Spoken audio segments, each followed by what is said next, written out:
All right, listeners, it's Ryan and Megan, and welcome to the Mental Health Mixtape, a podcast dedicated to fostering open conversations, sharing stories, and exploring a diverse range of topics related to mental health. So hold on to your seats as we sit down with some amazing guests to get their perspectives on the ever-changing landscape of mental health. And for all you old folks, no need to hit the record and pause button. Just sit back and let us navigate life's playlist together. During this podcast, you may hear stories about traumatic events and our guests' experiences. There may be discussions about suicide, traumatic events, and the outcomes from these events on personal lives. If you're struggling with anything you hear, please reach out to your peer support team, psychologist, call 911, or head to the nearest hospital. In Canada, you could call Boots on the Ground peer support for first responders at 1-833-677-2668. Talk Suicide Canada at 1-833-456-4566. And in the United States, call 988 for the National Crisis and Suicide Lifeline. It should be noted that the information shared on this podcast is for educational and informational purposes only and should not be considered a substitute for professional medical, psychological advice, diagnosis, or treatment. Welcome, Cortney. Welcome to the Mental Health Mixtape. So happy to see you. We were just having a quick chat before we went live, and yeah, there's some interesting webs that maybe weaved over the conversation. We had already started about platoons and Calgary Fire and Calgary EMS and all the other things in between. So I'm really looking forward to the conversation, and we're grateful to have you on here. Thanks so much for having me. I'm looking forward to it. Yeah, and as we kind of preluded, everybody seems to want to know what that magical question is when we start the email kind of back and forth to set up these kind of podcast tapings, and it's kind of kept a close guarded secret. And I think both Megan and I enjoy that kind of little piece of mystery to see how things pan out. But Megan, why don't you just ask that amazing question that we seem to get such a good depth of conversation over? Yeah, totally. Cortney, it's so nice to meet you. I've followed you a little bit online, and so I know a little bit about your background and history, but like Ryan, just really looking forward to chatting more and hearing your experiences and kind of how you interact with some of what we're interested here. So the only question we ever ask is, in the sort of accumulation of all your experiences, what is it like? How do you end up here today? What's your journey been to bring you to this place today with us? Wow, that is a good question. Mic drop. There you go. And away you go. We'll just go. Yeah. So what brought me here? So I'm basically just about to finish 8 years as a full-time firefighter. And then I had about 2.5 to 3 years before as a volunteer firefighter. And I found the mental health process in terms of what you basically get exposed to along the way, whether that be from volunteer or full-time, completely changes. Pretty much, for me anyways, it was about the 5-year mark full-time. The first couple years, you're just kind of getting your feet underneath you, understanding the job. I took on a specialty in that time frame, and then it was like when I was done and I'll call it settled in as a firefighter. If you feel more confident in your skills, you've been exposed to a little bit more, so you kind of have a gauge of how you and your crew are going to respond. And then you hit the 5-year mark is what I kind of like to say, where you've been exposed, but now it's kind of the time to sit and reflect. And then out of nowhere, one call will get you. And it comes out of nowhere because you're like, oh, I've been so level-headed. I took on the first couple calls pretty smoothly. And because you were a rookie or probationary firefighter at the time, like in your first couple years, you have a ton of support right from the get-go because everyone knows that you're new and this is something that you're not used to seeing. And then there kind of gets to this 5-year mark, 5 to 7 years, I'd say, where your reactions kind of start to change. And I don't know if it's just a matter of how much that you're seeing, or there's just one call that kind of catches you really off guard that's so outside of normal.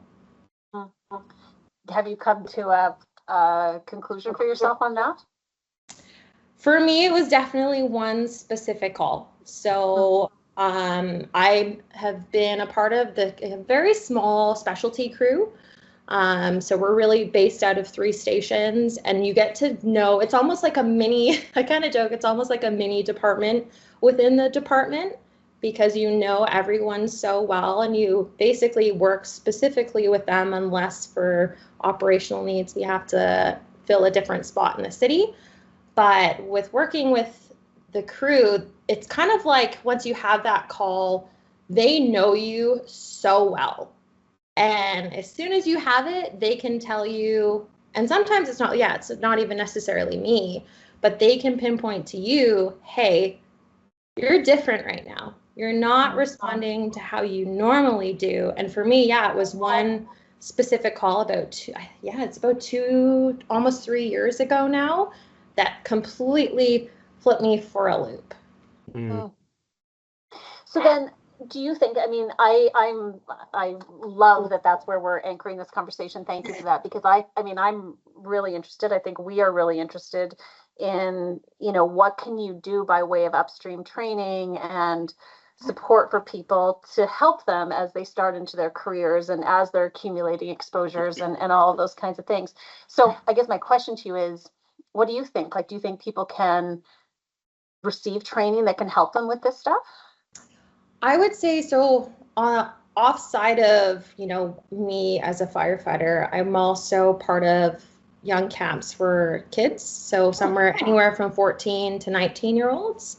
And I found that in educating people before they get onto the job is really important, because there is a lot of bravado and, in a sense, status in being a first responder, because you have a different respected position within the community. You get to do really cool stuff that not your average person gets exposed to, but we haven't done as well, in my opinion, on really educating people. We do say, first responders do see and are exposed to a lot of things, but we're not really specific about it.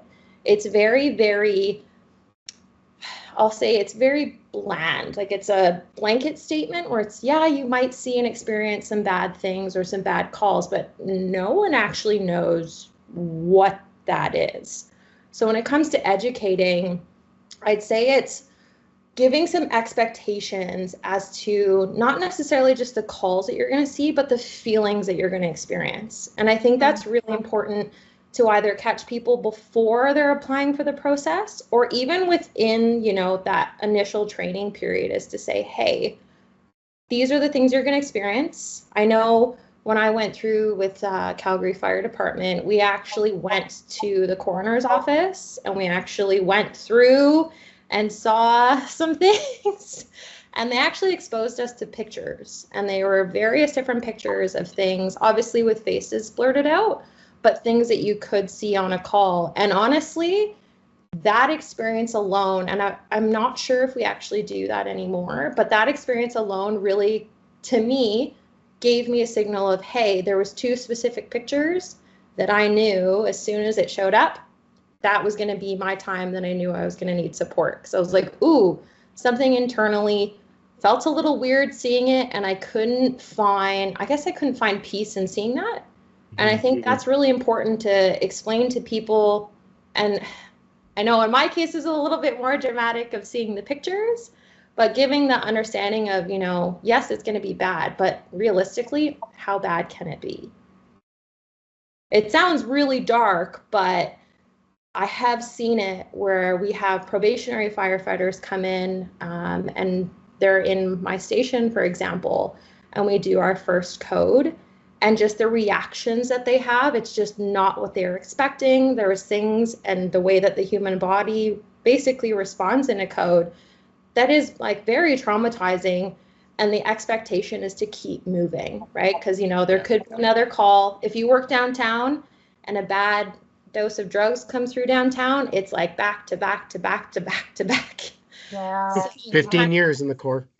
Yeah, so you kind of have to keep rolling. And as a probationary firefighter, that's a lot of stress to take on in one night. And so at least in getting the understanding of, hey, these are the things that you're actually going to see, versus just a blanket statement of, oh, it's going to be bad, I think is really important. I think you're right, because I think when you just say to people, oh, things are going to happen and you're going to have, it's like it creates this mythology that then it actually can decrease people's sensitivity to knowing how to take care of themselves, right? Mhm. Because it doesn't have that specificity. And I think there's a way that we learn educationally or theoretically, but then we need to try to pair that with the experience components, right? Yeah. And I think too, it also has to come from, when it comes to a command structure, an even lower level, because oftentimes probationary firefighters or other first responders in their first year are really, really nervous and anxious to bring up things that have like affected them to people of higher seniority. Because honestly, I know when I was a junior firefighter, I didn't really want to bring that up because I wasn't sure it was going to be made to feel normal, right? Because oftentimes, someone else that's got 15, 20 years, they've had all the exposure in the world. And it's like, oh, things just keep rolling. And that's not necessarily the case internally for that person, but we do try to give that image of, oh no, I've seen this before. This is kind of what happens every time. But if this is your first time seeing it, you might not necessarily have the courage to want to say that up front and to want to take the time.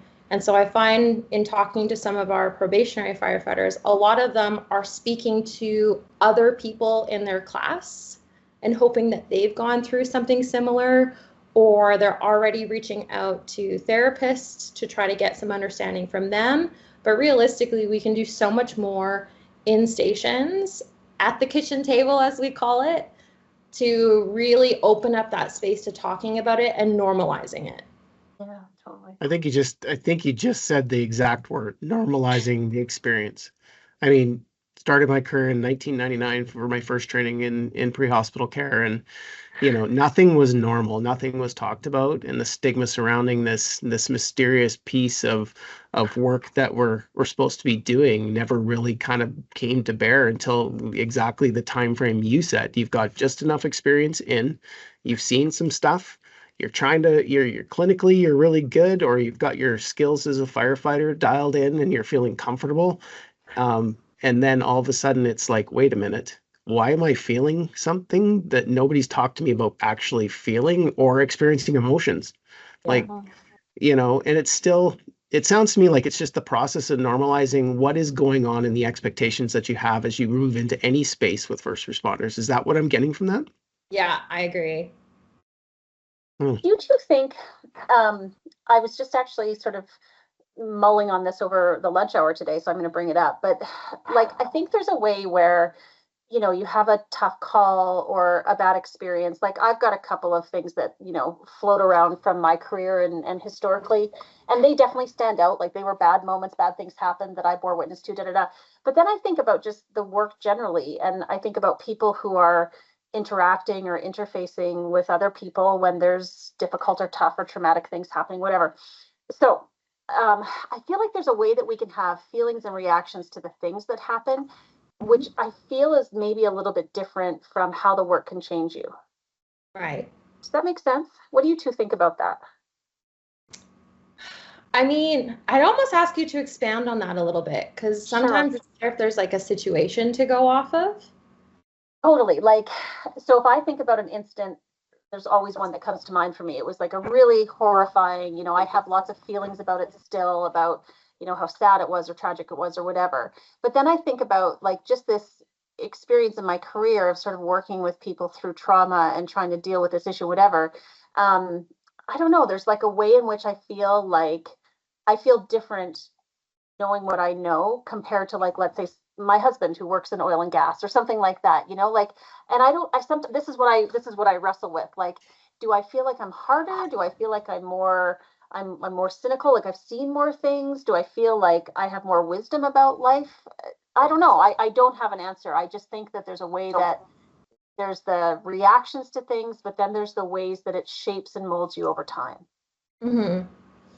I would say in a sense, though, it almost speaks to the first responder community and those that are directly helping people in crisis, just as a whole. I would almost say, and I guess this is how I feel as well, that I don't know if it necessarily hardens or makes you jaded or cynical, but it definitely makes you feel different, right? Because you don't, in your outlet of wanting to talk about it, realistically, most of us feel more normal about those feelings, or probably feel very similar to someone else in the same occupation, because realistically, trying to explain what you see and you experience to someone else that has no understanding of the job whatsoever is really challenging. And if anything, I would say you definitely feel different and almost in this like isolated group that not everyone gets to be a part of. So how do you explain that your job has affected you in such a way that even parts of your character are different from the average population? Yeah, and I think that's perfect. Sorry, Ryan, go ahead. no, and I think I'll just add to that. And I think, Megan, you've heard me talk about this, is the lens that we see the world from shifts. As a paramedic and a firefighter and a police officer, we tend to, through our training or lack thereof, in some aspects, really kind of put this lens on of what we see and how we see the world. A great example is if you're a paramedic and you've got young children and you've done a call at the playground. I mean, you're probably not going to let your kids have strings in the hoods of their hoodies, right? So and I get what you're saying, because it does change you in that way, in that the fact that I see the world this way. I can see that now. Before, I didn't know that. So I think there's an awareness that I've been able to build through a lot of other pieces of the journey that I've been on that helps me see when I'm putting that into place, and then allowing myself to go, wait a minute, that's not how I need to see the world right now. I need to take that off. But we always have that. And I think that's what you're talking about is it changes us because of the lens that we see the world through, because it's just, that's the way we see it. Right. And I think go ahead, Megan. No, I was just going to say, I think you hit the nail on the head. I think that's exactly it. It's like there's this difference, and I'm with you. I don't know that it's always about being darker or more cynical or whatever, but it's this difference factor. And yeah, like trying to explain to someone who isn't part of it, there is a little bit of an in-group out-group thing. Like if you don't know, you don't know, but if you do, you really do. And it's not really about like people can sit down and talk about a tough call or what have you. That's maybe part of it, but that's maybe not the entire thing. It's about being able to talk about the experience as a whole. Right. Well, and it's interesting. So I actually did a diploma program through JIBC on the trauma and crisis intervention. And when we were practicing scenarios on, coaching people through walk-in talks or debriefs and other discussions, it was very interesting to see, even in our practice, there was people that were in counseling positions in healthcare. There was a couple first responders, and even how we catered, having these discussions were so different. And a lot of my classmates too, were like, I can see how, having these conversations to normalize the feelings that we're having are very different with first responders. It's almost more to the point than, it sounds terrible, but less emotional. Like it's okay, let's get some logic to this first before we can get to the emotions. But the general public approach was, let's do the emotions before we get to logic. And it's kind of like, it reflects that first responders are so very task driven. So when you go to talk about these events, we kind of have to still be busy and moving and having something to do with ourselves, like whether that be our hands or feet, give us something to fiddle with. We have to be actively moving to feel normal talking about these things. And I know that's even been shown. A couple of friends I know are doing the 3MDR programs where you're walking and talking about things and events. And so that even speaks to the fact that even therapeutical responses are completely different. Like your average just talking conversation doesn't always work. And it is because we are, in a sense, changed to be different, to be able to take on some of the weight of the things that we see in our day-to-day lives. Yeah, totally. Yeah. And I guess this came up for me just because I was actually working with a firefighter this morning who's got a number of years of service, and our trauma therapies, like our treatment for operational stresses, are not necessarily great in the sense that they're so event tied, right? Like, tell me about an event you've had and we'll work it through, that kind of thing. And sometimes that hits the mark. Like sometimes there's a clear and obvious specific event that stands out for someone, but lots of times there's not, right? It's just like maybe been this kind of slower erosion over time, that I think sometimes can be harder for people to talk about. Like we don't necessarily know exactly how to talk about or track the specific changes that are happening. Right. Yeah, I would agree with you on that one. Even from personal experience, like my specific event took a while to come out, and a lot of it was shown through my interpersonal relationships outside of work and my attempts to connect with them. And again, that feeling of difference and not being able to fully explain myself to be understood. And I think part of that also stems from when we're trying to talk about our trauma, we also, have been taught along the way to not overexpose other people to the things that we're exposed to. So we're not victimizing them either, and basically saying, here's our trauma.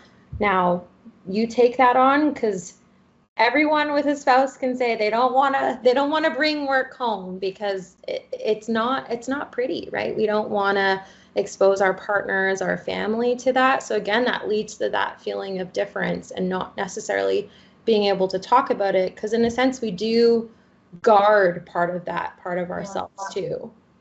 Yeah. My wife called it my Vulcan. It was the protection, and you hit the nail on the head. But nobody ever gave me the language on the front end to actually, when I came home, to basically say, hey, I had a really bad day and I had a bad call. I'm okay for now, and I just need some time to process it. But I didn't know how to say that, number one. I didn't know what supports I could go to, because God forbid if the peer support person went to go get help, right? So there's still that stigma piece. So I think for me, when I look back at what might have been helpful on the front end, is that kind of understanding that, you know what, you don't have to trauma dump, right, on your spouse or partner. All you need to do is find a collective language that can actually let them know that you're okay in the moment, and this is what you need, and you'll reconnect when you can. And then remind them that, hey, if I don't connect when I say I've done that, please come down and check, or please come and find me and let's check in and create a plan. Because it's if I just learned that simple piece on the front end of my career, I am pretty sure that a lot of the discord in the last 20 plus years of my married life might have been different.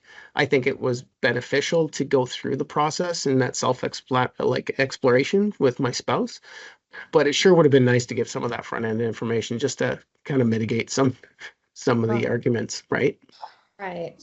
So Cortney, did you, like, again, with this sort of like mythology that's out there about you're going to see stuff or whatever, like, did that give you pause when you started to think about going into the career?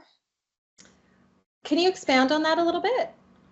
Like, did you, kind of know that this could be a high risk profession, whether physically or psychologically, and like have a second thought or go, should I do this? Like, is it worth the risk? That kind of thing? I'll be honest, when I was younger, that did not go through my mind at all. I worked it's funny, I worked as a lifeguard when I was younger, so I had responded to events, but they, in a sense, felt so much more controlled than when I stepped on as a firefighter. And I felt, to be honest, completely oblivious to it. Like even my first code, my first of everything, it was just such a, I call it a brain fog moment, because you don't even really think that it's happening. And then even leading up to the career, you're just so focused on getting there and getting on the floor and making your first couple days, that the forethought of it, and I'll give CFD massive credit. They even had what they call the spouses night, where spouses of first responders would come in and speak to their experiences on the other end. And at the time, I was 26 and single, and my sister showed up with me.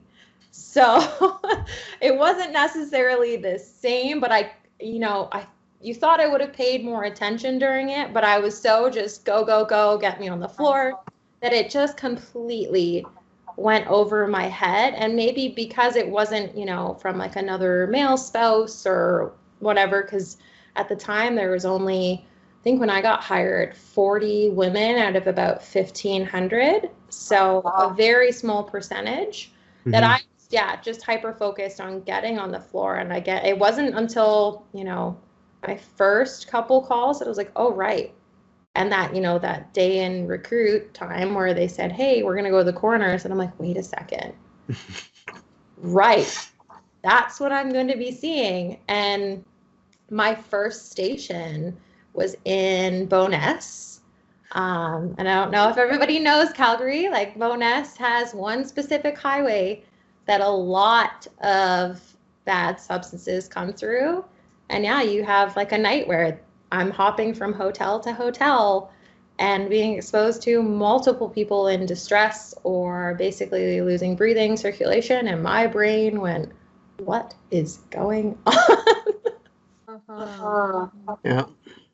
Well, I've been to all those hotels.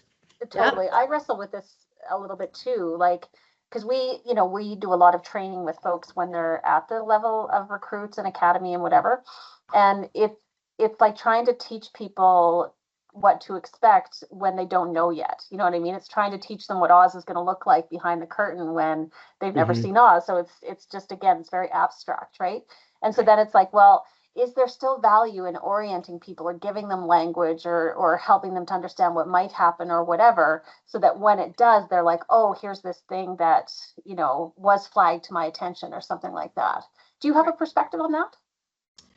I mean, I can say through seeing it through some of our probationary firefighters that get more initial training, that they definitely do seem a little bit more ready in a sense for their first couple calls.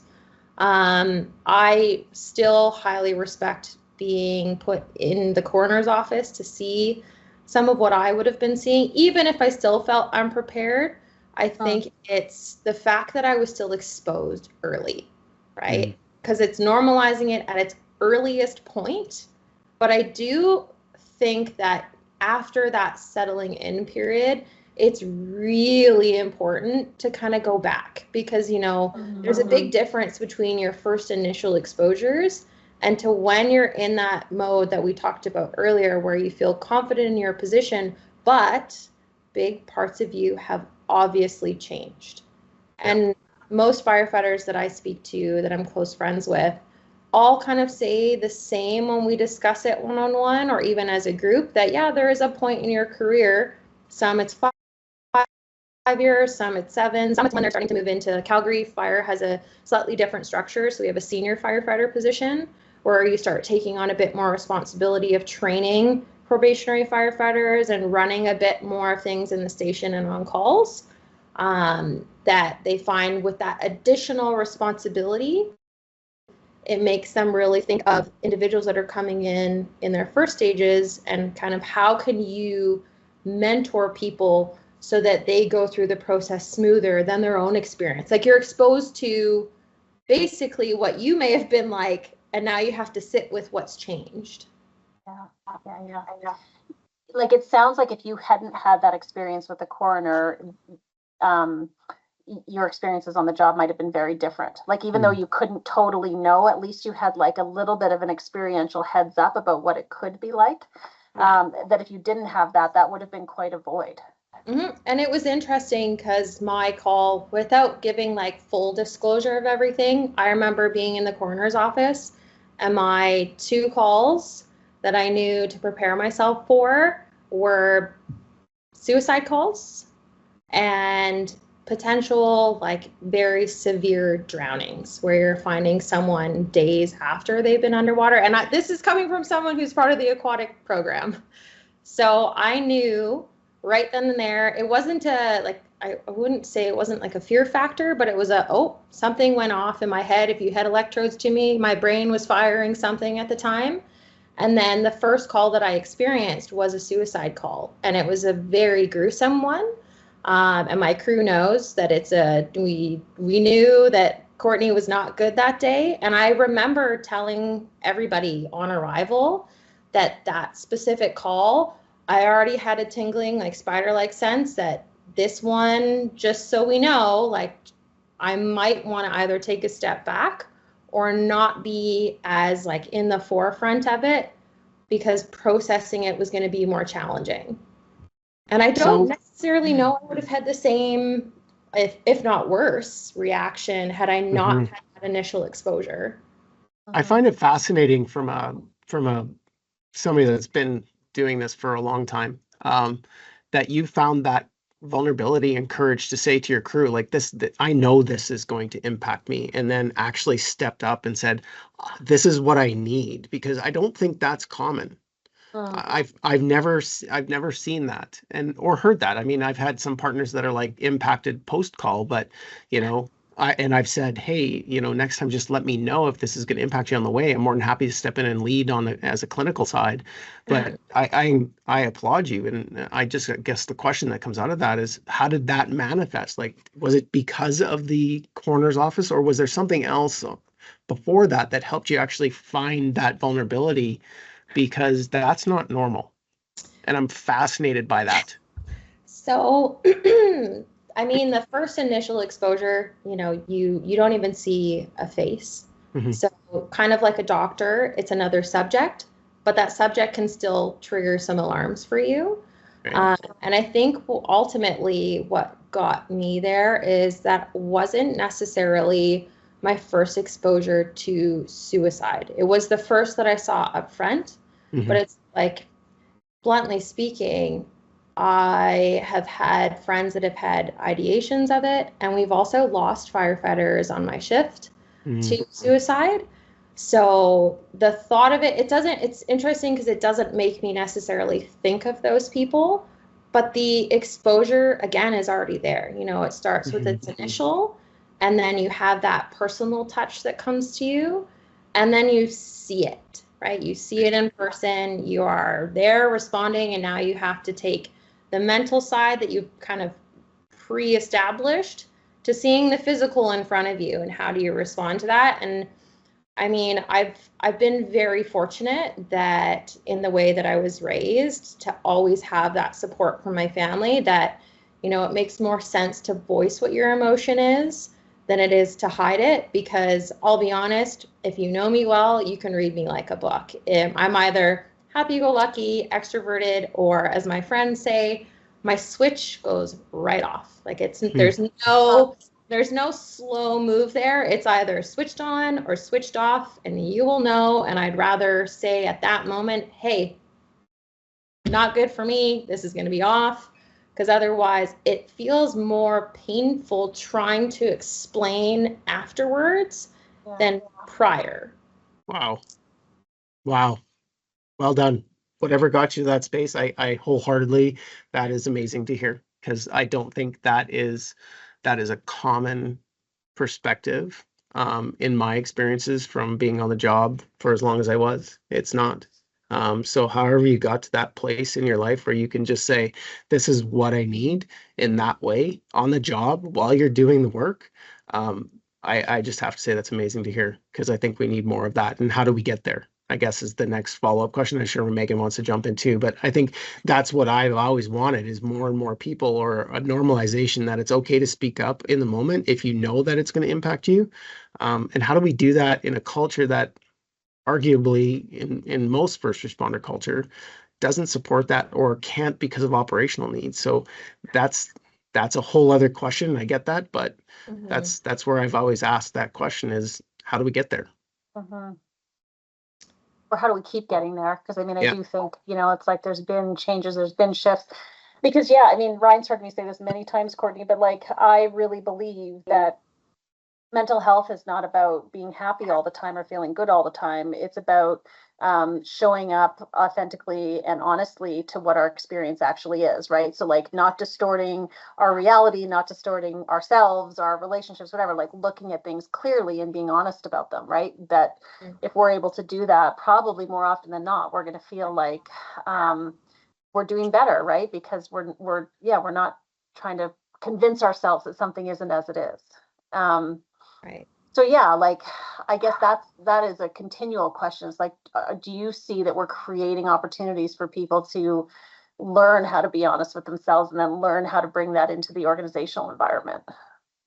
I think we've come leaps and bounds since I started in my fire career. I think if I compare to my first, 5 years to now, the culture itself has significantly changed in that I think there's more education, there's more courses that are available to us.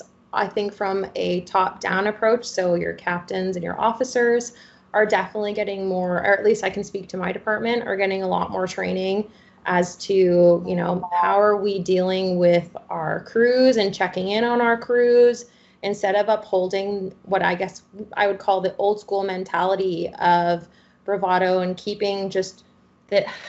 There's a specific word and it's completely escaping my memory as to us basically just to keep rolling. I think the education on that is definitely getting better. And I know from speaking to our probationary firefighters, they have a lot more training before they hit the floor as to, what mental health is. We've done multiple different programs. I know we actually have access now to the BOSS program and very early on in your career. So I think education is really important. Where I say that we'd be lacking would be we've kind of, or at least from some of the education that I've got and recognizing kind of where the gaps are amongst other firefighters that I've spoken to, because I also do camps in Ontario and have very good relationships back there as well, is we're really, really good at doing debriefings and things like, that 24-hour onwards, but we don't necessarily have a great approach in that first initial 24 hours of how do we normalize that feeling when we first been exposed. We're great at saying, hey, these are the things that, now that you might see in your career, like in the education prior to getting on the floor. And we also have the, hey, after the call, 72 hours, because we do 24-hour shifts. So it could be quite a substantial amount of time, but we haven't necessarily addressed what do you do when you first show up? Like, how do you respond if you feel like you can't respond to, I'm just about to leave shift, right? Like we kind of keep that hat on, or we tell people, go to the gym, get out all of that energy. But what if you're that person that actually needs to talk about it, or to say, hey, can I, walk with you to say, these are the things that I felt. Instead, we're kind of letting people sit with it and then going home in a space that we already know and have addressed even in this podcast feels different because we can't explain to our spouses, our partners, our families what we're feeling. So now we're internalizing it to then, okay, we'll talk about it next shift, which if your shift is as busy as some of the town shifts can be, you don't have time. So really, what are we doing in that first initial stage is I think kind of what we're missing. And some of the value that I got from, I actually took it on myself to take some, that diploma program because I felt a little less prepared than I should have been. And I could really speak to how I felt and my emotions, how they felt normalized in what they called the walk and talk scenarios, where you literally just spend 20 minutes, a couple hours after this like fake scenario, but there were actually scenarios of other people's. They just used it and were inserted as the person. And just being able to say, hey, I saw this, I felt this, I don't really know how it's going to feel going home. And being able to just point blank say that out without even addressing it, like without saying, okay, but I think I'm going to need this support, this support, this support, and like going in on it, I'd say. Just being able to blurt that out loud with someone that was neutral and trained was so eye-opening. Just to have that moment. And I know that's something personally that I try to do with our probationary firefighters now, is if we go on a call, and I've had one or two where we've done a code and we get back from the hall, and it's okay, refuel supplies, and you can just see the kind of deer in the headlights where they're just looking for a task, and I'll actually kind of pull them aside, and whether that be, hey, you want to come sit in the kitchen? Do you want to walk outside the hall? We'll clean up the yard or whatever, and I'll just say, hey, like that was your first code. How did that feel? Did you feel? I'll actually ask, like, did you feel prepared for it? Or I actually asked, like, how, like, besides how did you feel, remember that this is your first exposure. So if something changes or you're feeling irritable in the next 24 hours, or you feel a little off, like, let's talk about this. Do you have any hesitancies going home? And more often than not, like, especially the two that I spoke to, they're like, I was, we did the training and this is different. Like, I wasn't, it is weird seeing someone look that way. And just that being able to say that out loud, I think was massive. Yeah.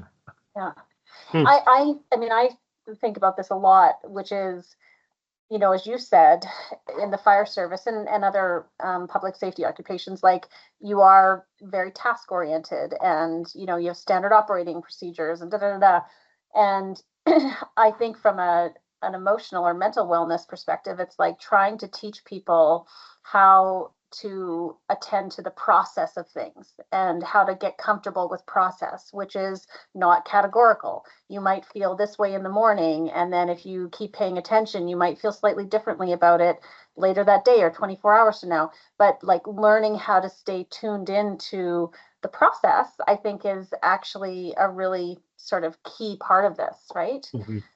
And I don't know if that's, I think process can be uncomfortable, right? Because I think inherently it's not necessarily predictable. And to me, I see that still being an area for people to try to gain some comfort with, right? Is like that tolerance for uncertainty. Yep, for sure. Tolerance, yeah. It's well, that's the uncertainty, right? One, like you said, Megan, one day you're up, one day you're not. One day you're questioning what you did from an operational standpoint. The next minute you're feeling like you failed or you were successful, and then it's all messy. And then what do you do with all that? Well, I mean, most people that I've talked to, and even myself, you just suppress it. Right. Far easier not to question it, just suppress it, and I'll get back to the task, because tasks are easy, they're linear usually. Go back and do some training, whatever it is. That's I think, from my experiences and personally, that's how we processed it, or I did anyway. It's just I can't tell get you back how to many work. people I talk to on a daily basis, including earlier this afternoon, where like the thing that we're identifying as they're trying to recover from all this accumulation of trauma is that they've done just that, Ryan. Like, they've learned how to kind of shut down or distance themselves, right, from particularly from their emotional experiences. And then they're saying to me, like, how do I do this? I don't understand how to do this. Like, I don't really understand how to feel anymore, and it's like trying to help them. It's like trying to operationalize then the process of feeling, right? And I just, whenever something happens more than once, I pay attention to it, right? And so it's like the number of times that comes up, I go, we still have obviously some work to do around helping people to understand or demystify what it actually means to feel things. Which is such a sad thing to say out loud, to feel like we have to stunt our emotions. And I mean, if I've learned anything along the way, you have to address the emotions before you put logic to it, right? Because they're two completely different entities. Like, logic is that task driven. Okay, I can put the hose away, I can do this, but maybe we do need to, as I call it, like habit pairing, is as you're in the midst of doing that, maybe this is when, kind of like we speak to what it's like when we work out in the gym, and that's where everyone talks about their vulnerabilities. Maybe we need to do stuff like that sooner, and just saying, hey, you honestly need the few brave people that are willing to say, I feel this way. And you might not feel this way, but I feel this way. And it's those advocates for addressing emotions that clear up the space for everybody else. Even if they don't feel the same right away, they may within the next 24, 72 hours. And the more that you can address that sooner, I think then you won't have necessarily that stacking effect, right? Because if one person is willing to be open, it gives you space to be open as well more frequently. And it's unfortunate that we do kind of put on, as I call, like, our firefighter hats or our first responder hats, and think like, well, my head is hard right now. We don't need to say anything that's in there, when it's so much more comforting. And I know I felt that in the call that I went to, saying, this is how I'm feeling. I might feel differently tomorrow, but this is how I'm feeling right now. So, no dark humor, no jokes, no nothing. Like, I don't want to discuss it until I'm in a space, and you guys are more than welcome to in another room, but let's have a chat about this like next shift. And you kind of have to be willing to do that. So how do we also encourage others? And really the only way that I can think of is being open to being that person and encouraging more people to go about it that way, realistically. Totally. Act I and think be the nonverbal. change you want to see, right? Yeah. And I think you're absolutely right. Like that's what when I'm working with folks or even with myself, right? Like I think it's also recognizing what I might need at one point in the cycle of an emotion may be very different at another cycle. Like sometimes I may need to sit and just feel it. Other times I may need to, get up and do some things to sort of regulate myself. Other times I might need to share it with someone else, and with any experience, recognizing that we probably want to have an inventory we can sample from. Like your point around walking and talking, totally, that makes tons of sense. Like not everybody is going to process things by sitting in a chair in an office with another person. That just may not be the thing, right? And again, I think sometimes that can feel a bit overwhelming because it's like I don't know what to choose, or I have to build up this another part of myself or whatever. So I think that's some of it too, is like introduce early and introduce often the idea that there's different ways to take care of yourself or different ways to do the same thing depending on where you're at with it. Yeah. I almost feel like we should put emotion wheels in every bathroom, in every facility that says, "How are you today?" Anonymous, and have like a little thing that you can circle on it.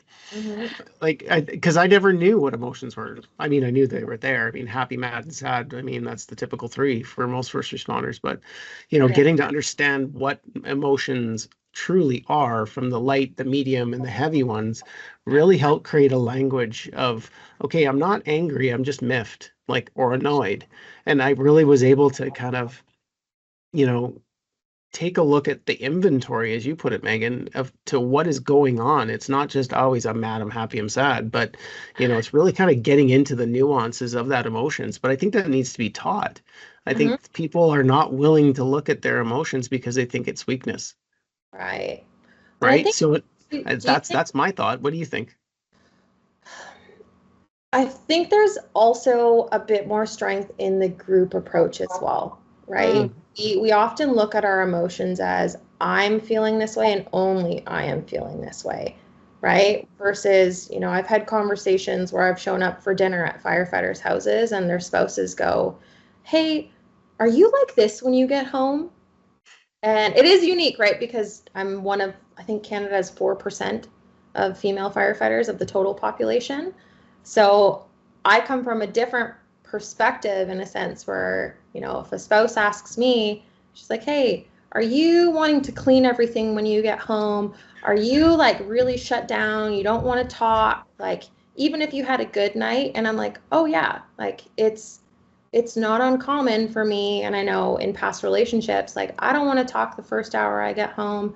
If I have to fly home to see my parents like after shift, they know that my my filter is low.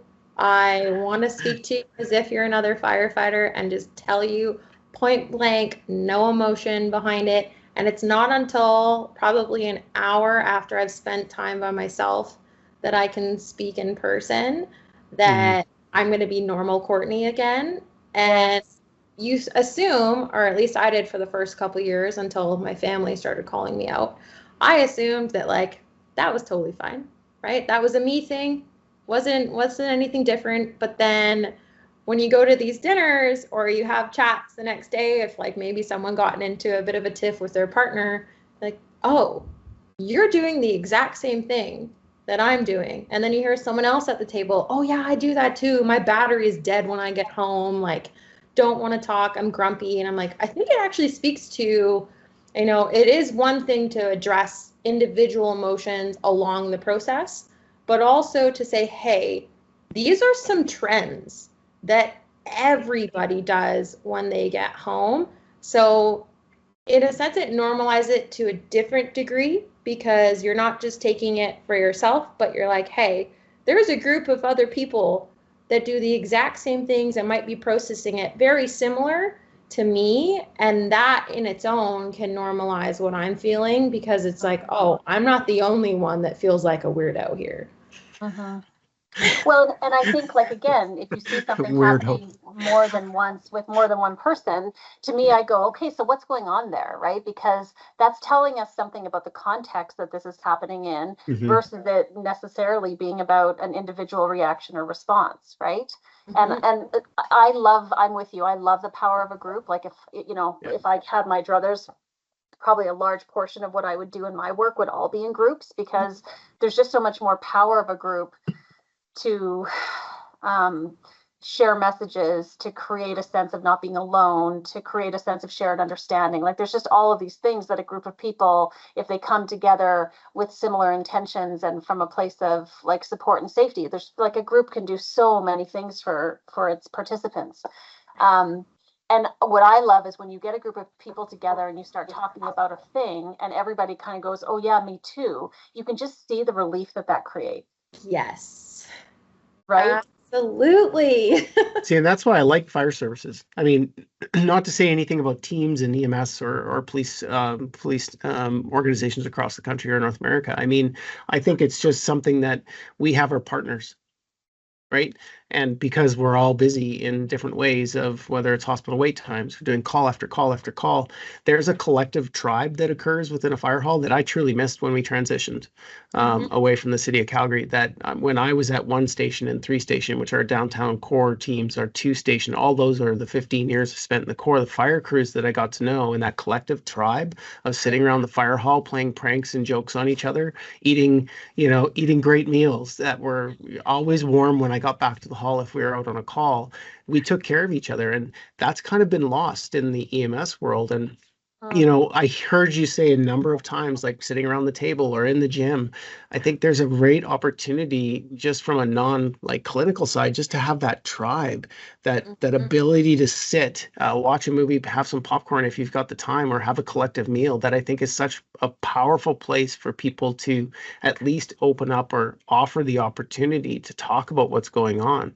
Whereas I think EMS paramedics, we struggle with that because our collective tribe sits in the hallway if we're going to see anybody, and by the time we get out of there, we're too tired or we get pinned with another call. So how do you think other organizations that may not have that dinner table talk or that opportunity that you have, how can we maybe take and build that ourselves, knowing the complexities of the operational needs? Like, I think that's, for me, would be an interesting perspective, and maybe some of our listeners would find it helpful as well. What do you see as making that happen? I mean, yes, we are very unique in that we get the time to do that, and other services don't necessarily. But I mean, we're not unique in the sense that our chiefs and some of our fire investigators actually don't necessarily get the same chances of having that group discussion. So even with speaking with them, they really talk about how do you create, even if it's a group chat, even if it's, I've seen multiple different Facebook groups and other, WhatsApp groups of places to meet up, to go hiking, to go paddling, and different outings, again, that kind of keep you moving. Because what I've learned even from therapy is that your lowest level of understanding your emotions and where you're at typically does come from movement, because it's a rhythmic, step, whether that be paddling, every stroke is relatively similar. Same with walking, the cadence and the pace is similar. So I would say in organizations where you don't necessarily have, in a 24-hour shift where you can sit together, it's creating those separate entities that everyone has access to say, hey, we're going to support a group hike for anyone that's part of AHS. Or if hiking and outdoors is not your thing, we're going to have like a chess match, like whatever that little thing is. It's giving opportunities for different personality styles to get together within that bigger organization, because you don't have the opportunity that like myself and my colleagues have where we can sit at a table, but you need to make that available and supported in whatever group capacity you can. And you know, for most of it, it's movement. So can you create a separate social circle just besides just you and your partner that's in the back of the ambulance or that's in the police cars? Is okay, I now, and whether that be facilitated, because most organizations now that I've seen anyways in Calgary have peer support programs, is maybe that's an extension of the program, is not just necessarily peer support, but peer activities that are planned organization. I love that. I love that idea, because I also think, I mean, we would have some understanding that when you've got people who are sort of chronically exposed to trauma and high stress environments and whatever, emotional thresholds change, right? And so oftentimes we'll see people's threshold for boredom change. And we can see what comes of that is that, you know, people might develop some of the holic type of behaviors, or, you know, they might become kind of compulsive in certain ways. And I think what sometimes gets lost is people lose the lived sense of just how to have fun, or just how to be with people and engage in, you know, a relatively benign activity and have that be like a pleasurable or tolerable way, at least, to spend time, right? Well, and I think when we bring out the inner kid in us too, it brings out that, you know, when you were a kid, you felt like you could say anything to anyone and it didn't really matter until Yep. I think giving that space allows us to open up a bit more. So I would agree, like, yeah, the group activities is 100% a thing that we should rely on more in organizations from a corporate wellness side of things to really be looking at, because ultimately we got into the careers that we did not necessarily to be individuals. We wanted to work with partners, right? Like, unless you're deciding to go completely off on your own or into the office in your own, literally your own position in the office, there's a reason we were drawn, and why most people came from like team sports that wanted to these careers. So we need to continue to emphasize these things. And you see most of the connections, I watched, you know, comedy skits and whatnot, and they say what jobs always seem to have the same friends. And it's like first responders always seem to have a lineup of other first responder friends that are in similar careers, because we get each other, we get what's going on, and it gives us an opportunity to talk, and we're more likely to talk about it, which is kind of why I've noticed anyways, a lot of times when people are experiencing even stuff at home, or they're just not in a good headspace, a lot of them honestly tend to feel a bit better when they're at work, because they're around people that understand them. Totally. Wow, you hit the nail on the head with that one. Yeah. And then I think there's a both and, right? Because, you know, I work with a number of people who are either have already accomplished or in the sort of phase of moving into retirement or what have you, you know what I mean? And so then we get that whole thing about identity and, you know, how do we develop other parts of ourselves? So like the thing we were talking about the feeling different, right? Well, it makes sense that you're going to gravitate towards spending time with people who have done similar things, who kind of get you, who have similar backgrounds or whatever. But then does that sort of atrophy a part of ourselves where we try to figure out how to get people who are unlike us to understand us, you know, which I think becomes a call to action. Yeah, when somebody is in retirement and starting to figure out what else makes them who they are. Right. Yeah, I'm there. Yeah. I'm there. I mean, I retired from the front lines to come and support Megan and the boss team here. Pardon me while Two Station heads out for a call. And that is exactly it. How do you redefine yourself when you no longer have that connection piece to the work that you used to do? I've been fortunate in the fact that I've gone through my own process, and I don't identify as a paramedic, even though that is what I was blessed to be able to do for a number of years and support people in the way that I did. But it was a big, like a year and a half ago when I chose to retire, that was a big turning point in my life. And how do we now transition from that collectiveness of supports and people to something new? Right? Where you may start to lose connection with those people because they're still working and you may not understand what the new operational issues are because you're retired. So yeah, that's a complex issue. And I think that's another conversation that eventually should be had as you get close to that retirement, because that's something that people struggle with.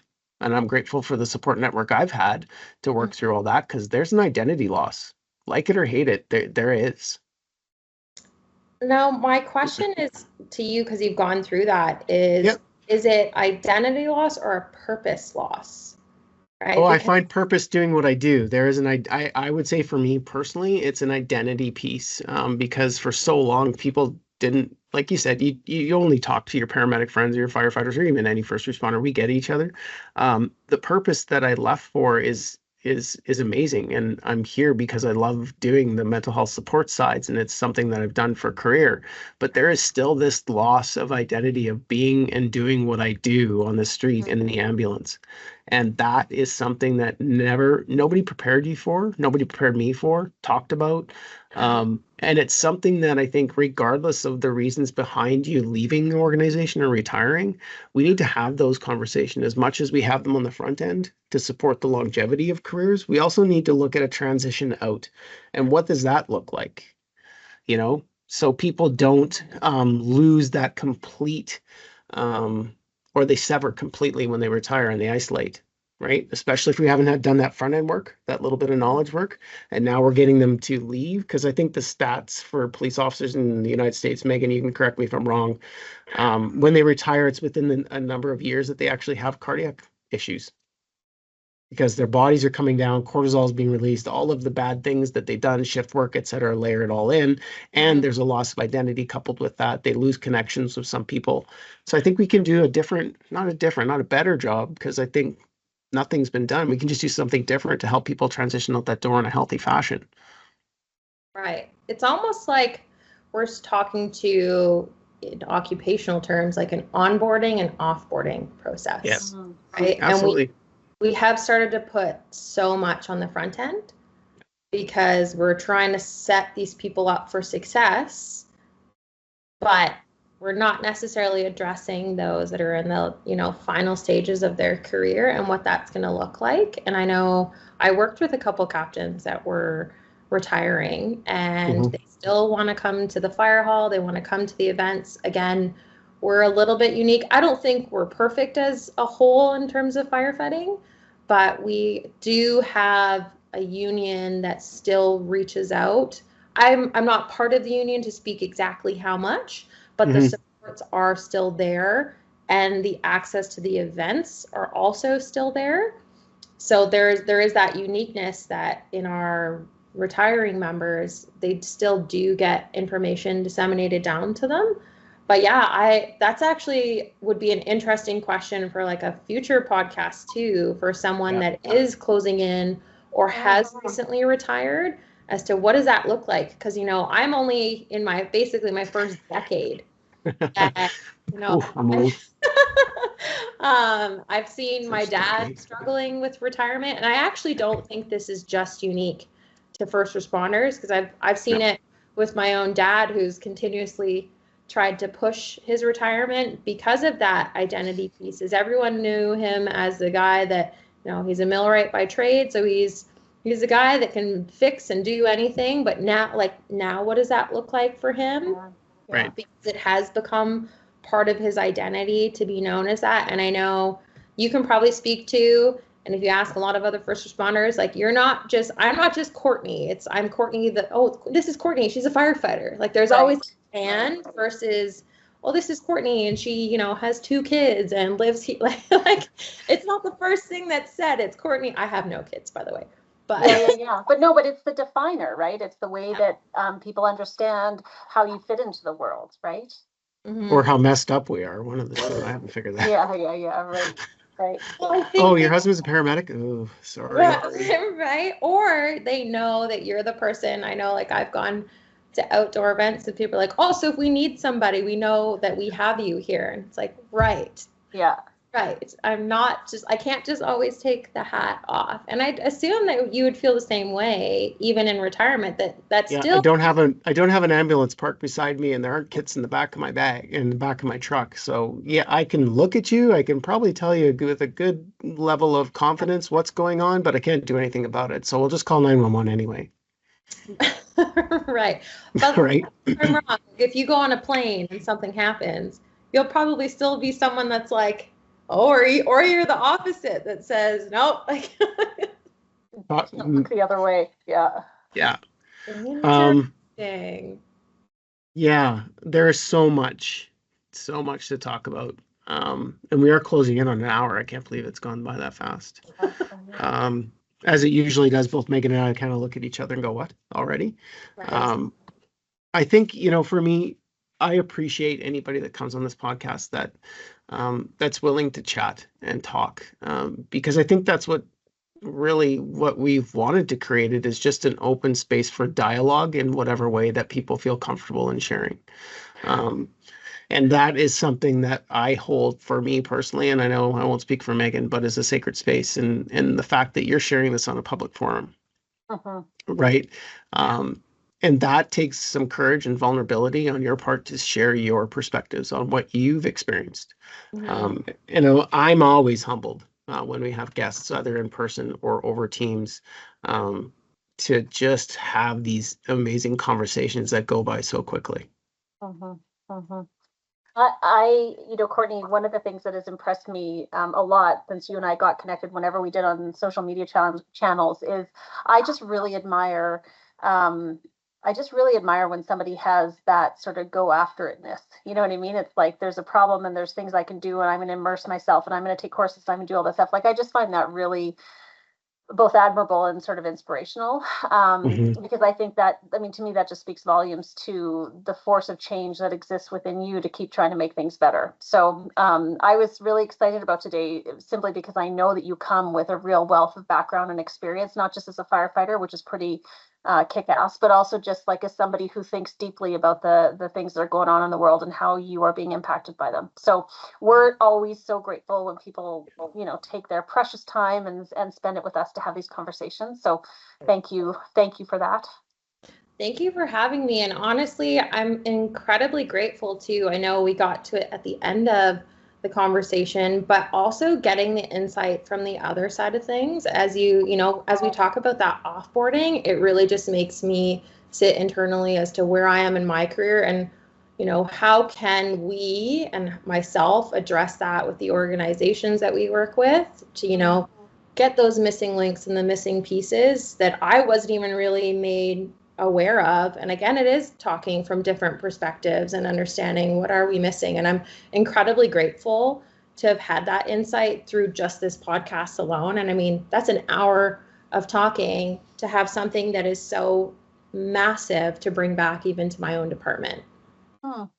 Thank you. I think there's a collectiveness that occurs in these interactions that, every perspective should be honored in whatever way that it is. Opinions are the lowest form of intelligence. If you really want my opinion on that, I'm going to give it to you. It's more of a thought, because it applies no empathy, right? When I give somebody my opinion, there's no empathy behind it. And I think that's what I like about this space. We've had this in other conversations as well, where, at the end, there's those epiphany moments. I think we all will take away some moments within all the conversations we have where it's like, wow, okay, that's something different that I've never heard of, or perspective, or a call for change, a call to action, right? So I appreciate that in more than one way. Thank you for tuning in to another episode of the Mental Health Mixtape, brought to you by the Before Operational Stress Program. We hope today's conversation has resonated with you and provided valuable insights into navigating the complexities of mental health. Remember, your well-being is our priority. If you or someone you know could benefit from the support and resources offered by the Before Operational Stress Program, don't hesitate to reach out. Take that first step towards a healthier, more resilient you. And here's a special treat for our dedicated listeners. A 15% discount waits for you when you sign up through the code provided in the show notes. Investing in your mental health has never been more accessible. We appreciate your continued support and commitment to breaking the stigma surrounding mental health. Let's keep the conversation going. And until next time, take care of yourselves and each other.